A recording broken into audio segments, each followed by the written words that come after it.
Pois bem, a premissa é de que haja essa cooperação, de que o processo seja um instrumento democrático e, como tal, o contraditório tem e precisa ter uma nova feição, de maneira a que todos os sujeitos do processo, e não apenas as partes, todos os sujeitos do processo, e não apenas as partes, sejam partícipes da decisão judicial. Em outras palavras, todos, nesta perspectiva, todos os sujeitos processuais devem colaborar na construção da decisão judicial. Notem como salta à vista que, em vez de se cuidar de uma concepção bilateral de contraditório, apenas entre as partes, insisto, agora se adota uma concepção trilateral de contraditório, envolvendo, inclusive, o juiz, envolvendo, inclusive, o órgão jurisdicional. Ou seja, a partir do novo Código,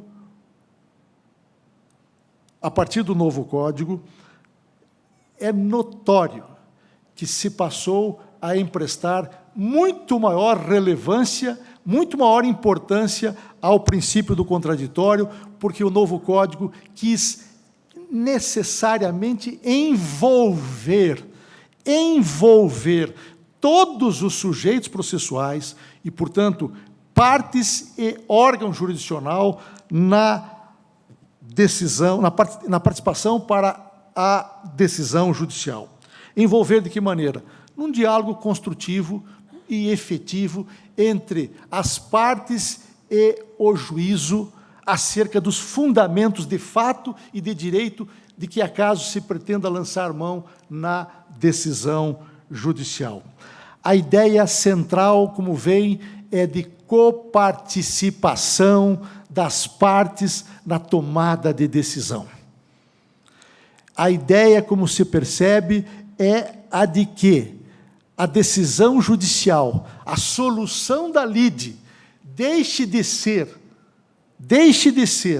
um ato isolado e autoritário do juiz ou do órgão jurisdicional como representante do Estado e passe a ser uma decisão compartilhada, uma decisão que envolva a participação de toda essa comunidade, de todos esses sujeitos que integram a relação processual e, portanto, seja fruto de uma cooperação democrática no âmbito do processo. E assim, por óbvio, é a decisão judicial, diante desses nobres objetivos, ostente maior legitimidade, já que conta com a participação de todos para a decisão judicial. Em outras palavras, o novo Código quis que a decisão judicial, que o provimento jurisdicional seja dialeticamente construído e não ditado de cima para baixo nos casos em que o juiz age de ofício. Percebam claramente que o novo Código elevou o princípio do contraditório a um verdadeiro pilar do processo moderno. E esse escopo e esta preocupação do novo Código com esta finalidade bem se realça se nós tivermos presente que o novo Código também estabelece uma estreita e indissociável conexão entre o contraditório e a fundamentação da decisão judicial. O novo Código quis uma mudança tal de paradigma sob o ângulo do princípio do contraditório, que, rigorosamente, ele não se contentou em que haja meramente um diálogo meramente formal entre as partes e o juízo agora. Não, isso já não é mais suficiente. Não se quis só isto. O que se quis foi também além de garantir a prévia manifestação das partes sobre qualquer fundamento de fato ou de direito não debatido pelas partes, o que o novo Código quis foi que as partes sejam ouvidas a respeito desses fundamentos e que seus argumentos, os argumentos das partes, sejam realmente considerados, sejam tomados em conta pelo órgão jurisdicional no momento de proferir a decisão.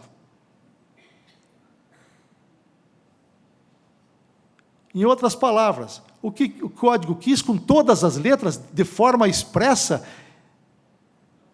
é que o juiz responda os argumentos das partes que podem influir na solução da lide, na conclusão adotada pelo órgão jurisdicional. Não se trata, portanto, de o Código meramente garantir o direito de as partes serem ouvidas previamente à tomada, antes de o juiz ou de o tribunal lançar mão de um fundamento jurídico ou de um fato não debatido. Não é apenas isto. Não é apenas isto. É o direito de elas, partes, terem os seus argumentos efetivamente considerados no sentido de respondidos, levados em conta para efeito de serem acolhidos ou rechaçados, mas levados em conta. Levados em conta.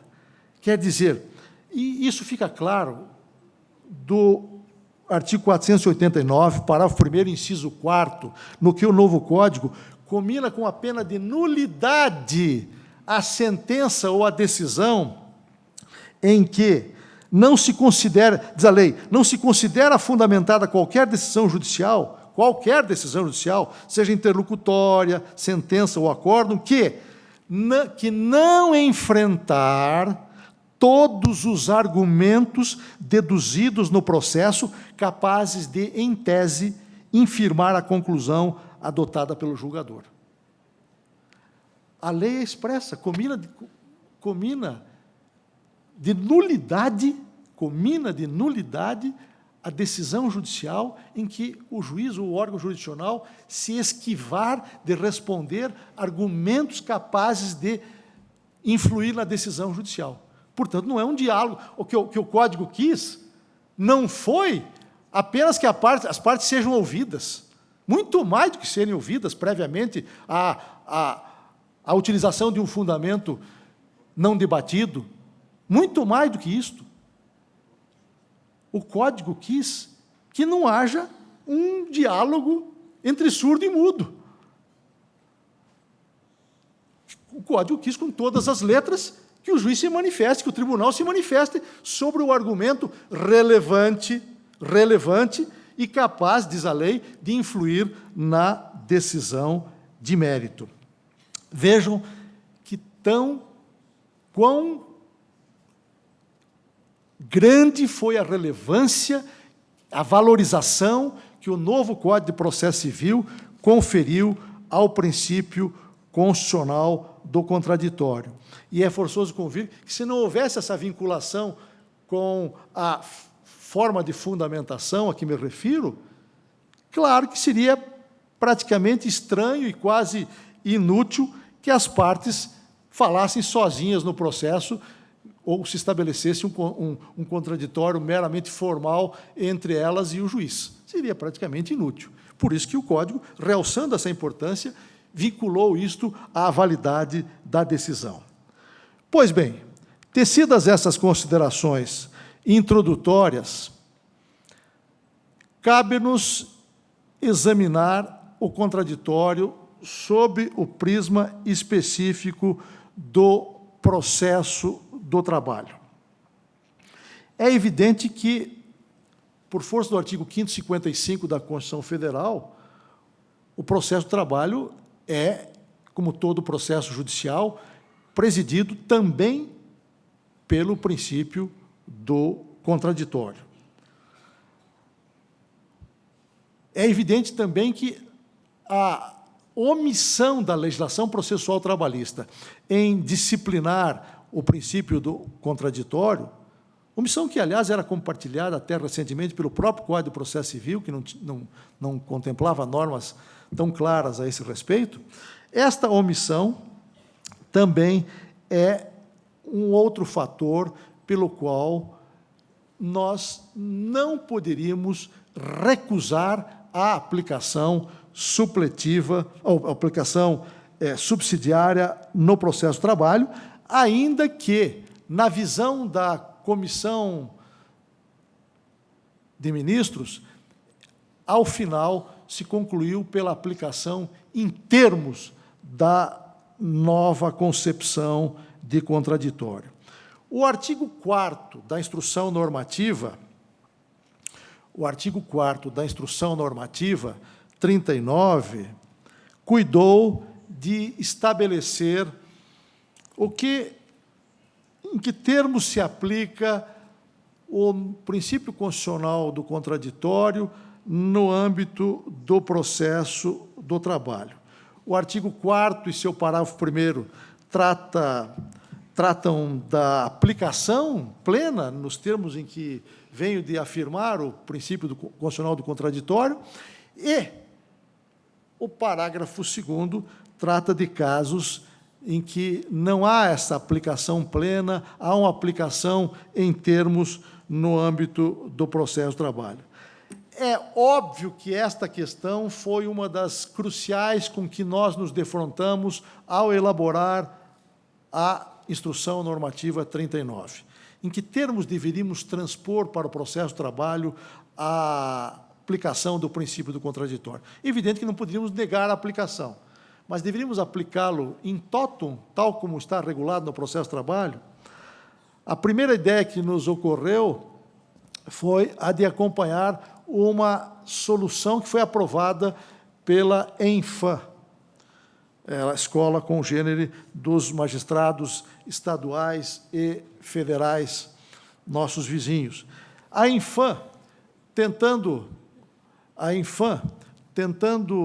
interpretar e aplicar o artigo 10 do novo Código de Processo Civil, a ENFAM optou por uma solução mais extremada. O que diz o artigo 10? O juiz não pode decidir em grau algum de jurisdição com base em fundamento a respeito do qual não se tenha dado às partes oportunidade de se manifestar, ainda que se trate de matéria sobre a qual deva decidir de ofício. Interpretando esse dispositivo, ministro Pimenta, interpretando esse dispositivo, o novo código, a ENFAM adotou a seguinte tese. Vejo que muito mais restritiva do que aquela que adotamos. Diz assim: entende-se por fundamento, referido no artigo 10 do CPC, o substrato fático que orienta o pedido, substrato fático que orienta o pedido, e não o enquadramento jurídico atribuído pelas partes. Nós entendemos que esta norma era extrema. Vejam que aí se vincula, praticamente não mudaria nada, porque o contraditório estaria restrito ao crivo das partes sobre a matéria de fato e, portanto, sobre as provas produzidas no processo. Entendemos que isso nos vulneraria muito mais na construção de uma solução que fosse, senão ideal, que não há solução ideal nessa matéria, mas que nos deixasse menos vulnerável do ponto de vista da impugnação deste ato normativo. E, por isso, nós rechaçamos essa solução e adotamos a solução que está na Instrução Normativa 39 e sobre a qual nós nos deteremos especificamente agora. Especificamente agora. O que a Instrução Normativa adotou como linha geral acerca do contraditório? A aplicação desse novo conceito de contraditório na solução tão somente do mérito da causa, seja em grau recursal, seja em processo ainda que ainda tramite no primeiro grau de jurisdição. Ou seja, passamos a entender também que, para a adoção de um fundamento jurídico ou de um fundamento de fato não debatido pelas partes e que tenha vinculação com a solução de mérito, é necessária a prévia audiência das partes. Sempre. Sempre e sempre. Repito, no que tange à solução do mérito da causa. Não confundir mérito da causa, evidentemente, com o mérito do recurso. Nem sempre o mérito do recurso, como nós sabemos, discute o mérito da causa. Muito bem. Tanto faz que o julgamento de mérito se dê em primeiro grau, se dê em grau recursal, esta solução é que se impõe relativa à aplicação do princípio do contraditório. Vamos trazer o direito do espaço sideral agora para a realidade cotidiana e dar aplicação a esse entendimento firmado pela instrução normativa no artigo 4º. O artigo 4º e parágrafo 1º. Ou seja, de aplicação, digamos assim, ortodoxa da nova concepção de contraditório do Código de Processo Civil. Primeiro exemplo. Supõe-se um processo em que o objeto seja indenização por dano moral ou material decorrente de acidente de trabalho. E supõe-se que as partes debateram nesse processo tão somente a questão da responsabilidade civil subjetiva, isto é, fundada na culpa. Supõe-se ainda que não haja resultado provada a culpa patronal para efeito de responsabilidade. A questão é, o juiz ou o tribunal, neste caso, pode, de ofício, reconhecer a responsabilidade civil objetiva e, portanto, afastar-se do fundamento debatido até então? Pode, em outras palavras, socorrer-se do princípio expresso no brocardo latino iura novit curia? Narra-me o fato que te darei o direito? Sem dúvida que pode. Sem dúvida que pode lançar mão. Esse princípio não está superado no âmbito do processo do trabalho. Nada óbvio que o juiz ou que o tribunal continue lançando mão de um fundamento jurídico não invocado pelas partes, na solução da lide. Agora, se não foi debatido o fundamento de que o juiz ou o tribunal pretende lançar mão, não foi debatido pelas partes previamente, o juiz ou o tribunal só poderá fazê-lo desde que haja consulta prévia às partes, sob pena de nulidade dessa decisão. Vale dizer, no exemplo figurado, o tribunal ou o juiz não poderá se socorrer de ofício do fundamento responsabilidade civil objetiva, não debatido, repito, para fundamentar a decisão, sem antes ouvir previamente as partes, porque a nova concepção de contraditório assim o exige induvidosamente. De modo que a decisão, conquanto possa se enveredar por esse fundamento, necessariamente haverá de ser precedida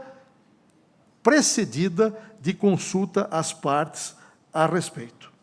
Outro exemplo, declaração incidental ou arguição incidental de inconstitucionalidade de norma legal vinculada à solução do mérito da causa. Suponha-se que não foi debatida no processo pelas partes, em momento algum, a questão atinente à inconstitucionalidade formal ou material, não importa, de determinada norma legal. Poderá ser arguída no órgão fracionário? Claro que poderá. poderá ser declarada a inconstitucionalidade no órgão especial ou no tribunal pleno, conforme seja o funcionalmente competente? Claro que poderá, sem sombra de dúvida. De ofício, sem sombra de dúvida. Até um dever do juiz ou do tribunal declarar a inconstitucionalidade. Mas não poderá mais fazê-lo sem antes ouvir previamente as partes. Outro exemplo. Supõe-se que na ação rescisória, o requerido não alegue decadência, que, como se sabe, é uma questão prejudicial de mérito. É uma questão de mérito, mas é uma questão prejudicial de mérito. O relator no regional da rescisória ou o ministro relator do recurso ordinário em ação rescisória aqui pode declarar de ofício a decadência do direito de postular a desconstituição da decisão transitada e julgado? Sem sombra de dúvida. Sem sombra de dúvida. Sem sombra de dúvida. Agora, se é certo que pode fazê-lo, não menos certo é afirmar-se que esta decisão também, por ser de mérito, concernente ao mérito, deverá ser precedida de prévia consulta às partes, se, evidentemente, como na perspectiva do exemplo, ela for declarada de ofício. Não é mais possível tomar-se essa decisão sem ouvir as partes previamente a esse respeito. Agora, quando eu digo não é mais possível, talvez, certamente, essa afirmativa não pode ser tomada com esse rigor, porque o Código de Processo Civil, mesmo a propósito da decadência, expressamente prevê a possibilidade de julgamento liminar de improcedência do pedido, fundado também em decadência. E, neste caso, excepcionalmente, não se exige a consulta prévia das partes.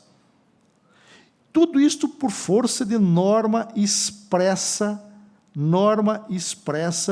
do novo Código de Processo Civil, que está no artigo 487, parágrafo único.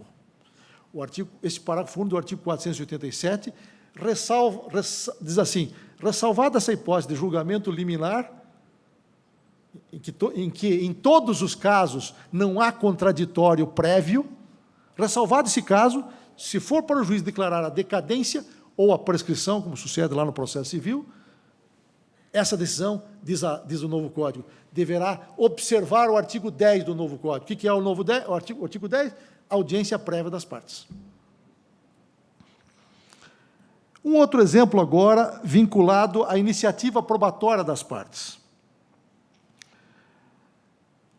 Nós todos sabemos que a internet é um meio importantíssimo de coleta de informações, de dados, de registros, de notícias, enfim, que eventualmente podem embasar uma decisão judicial.